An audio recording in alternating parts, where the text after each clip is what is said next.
آخری چیز ہے، اس کے بعد بھی اگر آنکھ نہیں کھلتی کسی انسان کی تو میں نہیں سمجھتا کہ وہ اپنے گرد اس نے جو یہ فلا تزکوا انفسکم، اس نے جو اپنے گرد تزکیہ نفس کا ایک مصنوعی حالہ بنا لیا ہے، کبھی بھی وہ اس حالے سے نکل سکے گا اگر اس حدیث سے بھی آنکھ نہ کھلی۔ اور وہ حدیث کیا ہے؟ مولانا اشرف علی تھانوی نے اس کو اپنے جو خطبات جمعہ ہیں ان میں نقل کیا ہے، بیہقی کی روایت ہے۔ اوحى اللہ عز وجل الى جبرائیل علیہ الصلوۃ والسلام ان اقلب مدینۃ کذا وکذا باہلھا، اللہ نے حکم دیا حضرت جبرائیل کو فلاں فلاں بستیوں کو الٹ دو اس کے رہنے والوں سمیت۔ قال فقال، حضور نے فرمایا، اس پر حضرت جبرائیل نے عرض کیا بارگاہ خداوندی میں، ان فیھا عبدک فلانا لم یعصک طرفۃ عین، پروردگار اس بستی کو الٹ دوں، اس میں تو تیرا فلاں بندہ بھی ہے جس نے کبھی پلک جھپکنے جتنی دیر بھی معصیت میں بسر نہیں کی۔ اب آپ اندازہ کیجئے، یہ جو ہے نا اپنے آپ کو رگڑنا اور مانجنا اور پوری زندگی رگڑنے میں اور مانجنے میں لگا دینا۔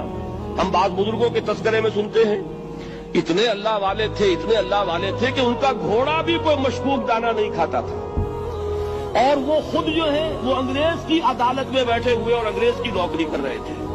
یہ ہے وہ میکروسکوپک اور مائکروسکوپک کا عدم توازن۔ طاغوت کی چاکری کر رہے ہیں، انگریز کی ملازمت کر رہے ہیں، انگریز کے قانون کی تنفیذ کے اندر اعلی کار بن رہے ہیں، لیکن ذاتی تقویٰ اور ذاتی نیکی اور ذاتی للہیت جو ہے اس کا معیار یہ ہے کہ ان کا گھوڑا بھی مشکوک چارہ اور مشکوک کھانا نہیں کھا سکتا۔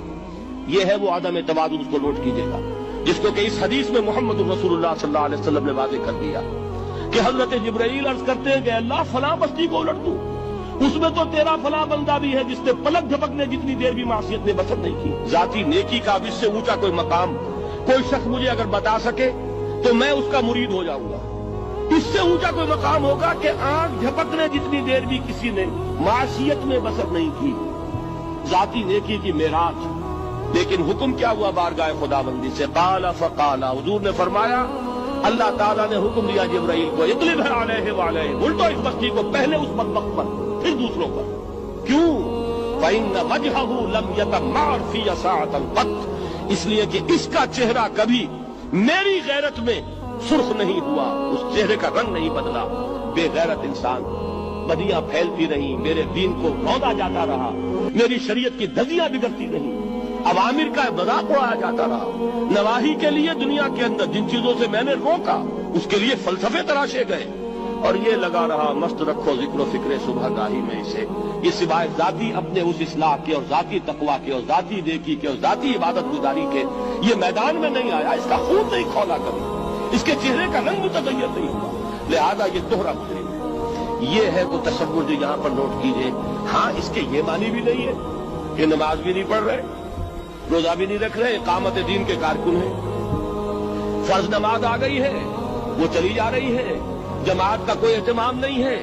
اب یہ دو انتہائیں ہیں، ایک انتہا یہ کہ وہ تزکیہ نفس جو ہے اسی میں وہ رگڑنے اور مانجنے کا عمل جاری ہے، ایک یہ کہ اس کا سرے سے کوئی تعلق ہی نہیں، اپنی ذات سے بحث ہی نہیں۔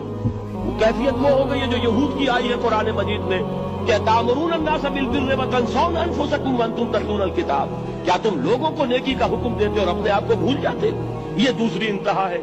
پھر وہی بات عرض کروں گا، وہی بال سے زیادہ باریک اور تلوار کی دھار سے زیادہ تیز راستہ ہے جس پہ چلنا ہوگا، کہ نہ یہ ہو کہ وہ مبالغہ ہو رہا ہو، اپنی ذاتی اصلاح میں تو مبالغہ کی حد تک آگے جا رہے ہیں، اور دوسرے یہ کہ اپنے دین کی تبلیغ و اشاعت، اقامت دین کی جدوجہد، اس کا خانہ ہی نہیں کھولا زندگی میں۔